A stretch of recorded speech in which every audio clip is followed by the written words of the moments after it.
Welcome back. You're with us here on Opening Moves. A slight bit of cut both on the Sensex and the Nifty. The market is taking it a bit easy after the vertical rise. 10-odd point premium on the futures, though, still sticks.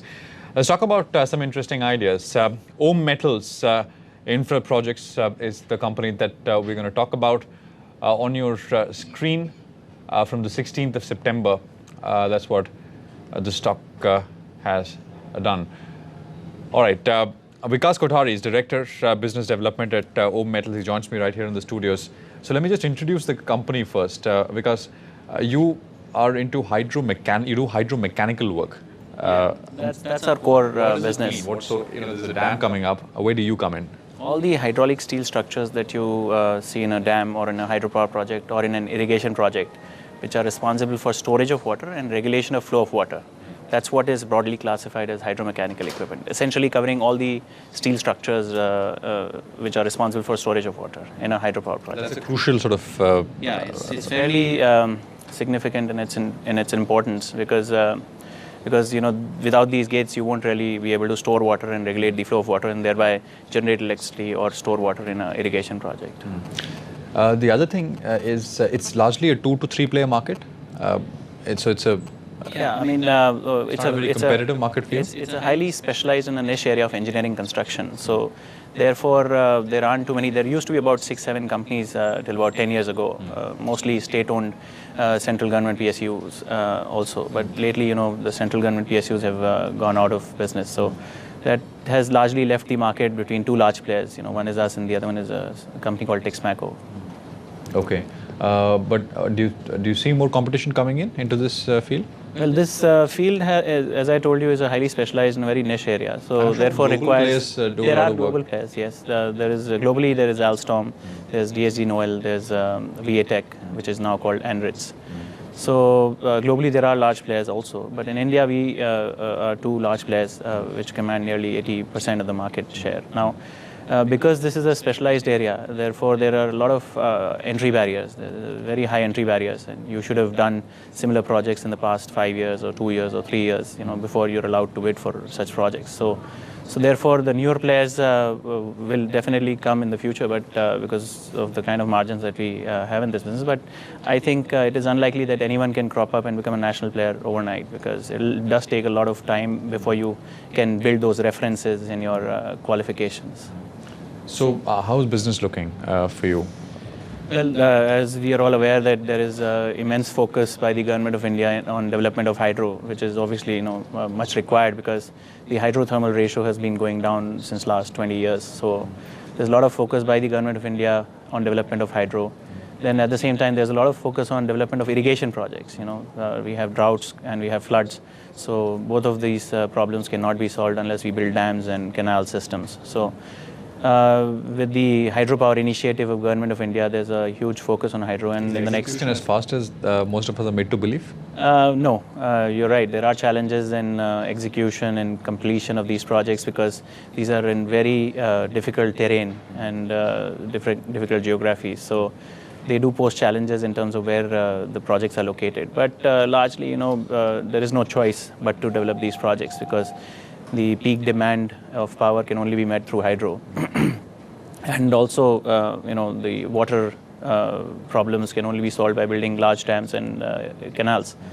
So therefore, there are delays, but yet, there is a lot of accomplishment in terms of generation from hydro. The Government of India has announced plans to build nearly 35,000 megawatts in the next 5-year plan. So I'm saying that even if they do, let's say, 50% of that, that's still sizable opportunity for hydromechanical equipments. So what portion of that comes your way? Right now, so let's talk about the past in terms of Texmaco and you. What is the ratio? How is the market split up? So between us, two companies, we command nearly 70 to 80% of the market share. And out of that, because Texmaco's focus is largely on wagon manufacturing, this contributes only 20% of their business, maybe. But for us, it's 80% of our revenues. And therefore, we command more than 60% of the market share out of the 80%. So we have the largest share, and both in terms of order book, our current outstanding order book is about 900 crores, which is to be executed in the next 2 years.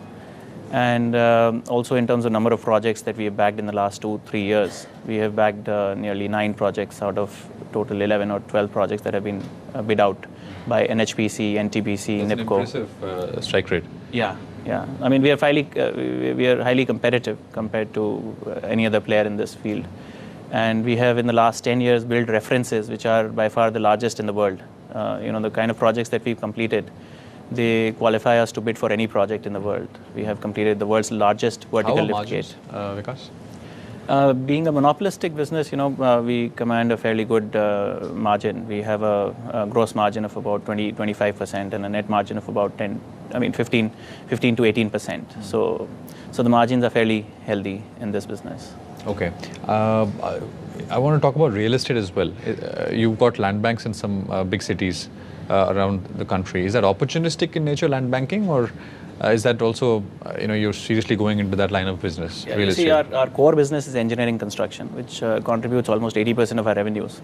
But lately, in the last 10 years, we've also diversified into real estate by development of constructing a hotel in Jaipur, by multiplex and commercial complexes across, and residential spaces. So we have, built up a land bank, a very valuable land bank across Delhi, Jaipur, Kota, Bombay, Hyderabad, and Pondicherry. The marquee project of all these land banks is the one in Bombay that we have, which is in Bandra, which is 26,000 square meter land. It's a slum rehabilitation scheme and is expected to generate revenues of close to 1,500 crores in the next 3 financial years. We've also bought a very attractive piece of land in Jaipur recently, where we've acquired 5 acres of land in the heart of Jaipur at a very prime location. So with all these land banks, the opportunity is immense, and it's very attractive. Tell me something, most of this land banking has been done at near or at current market prices? No. This land banking has been done at phenomenally low prices because we have an eye for opportunistic investment. And what we've done is, for example, most of our land bank is actually been bought at a very low value, sort of distressed assets being sold out by banks. And we've grabbed them and we've turned them around and, we've created value there. So just to give you an example, the land that we have here in Bandra, our cost of FSI is about 6,000 rupees a square feet. You can imagine how low value. But how much can you sell freely out of the land that you got in Bandra? So with the current LOI that we received from Slum Rehabilitation Authority, the total built-up space that we will get on this project will be close to about 300,000 square feet. But at the same time, I'm talking about the free sale area. It's about 300,000 square feet. But at the same time, we've recently heard, we all have heard that there is a provision, there's a revision on CRZ regulations. So CRZ 2010, which is expected to be announced very soon, will bring in an inflow of additional FSI on this project. So the FSI, which is currently at 300,000, is expected to go way up going forward. Out of the entire land bank over a period of years, can you estimate some amount of cash flows coming? What is the opportunity? I can tell you that with our share on the land bank, we expect close to 500 crore net profit to be coming from all of the land banks once they are monetized. Over a period of? Over a period of 3 to 4 years. Out of which significant, just to give you 2 projects alone, the Bandra one will throw out about 250 crores as net profits. And the Jaipur project, which we recently bagged, will be about another 250 crores in net profits. And the rest of the land bank will throw an additional around 70 to 80 crores of net profits. So collectively between all the land bank, we have close to about 500 to 600 crores in net profits coming from all of these projects alone. Okay. Great talking to you, Vikas. Thanks for coming in. Appreciate your time, as always, here on the channel. That's Om Metals company that we were talking to. The stock's at about 61, 62, 3.33% higher. Manvi. Moving up 3.5. Take a quick commercial break. Come back with the management at Gitanjali Gems. Mehul Choksi is chairman and managing director. We'll talk business. They've bid for an Italian company. All of that coming up.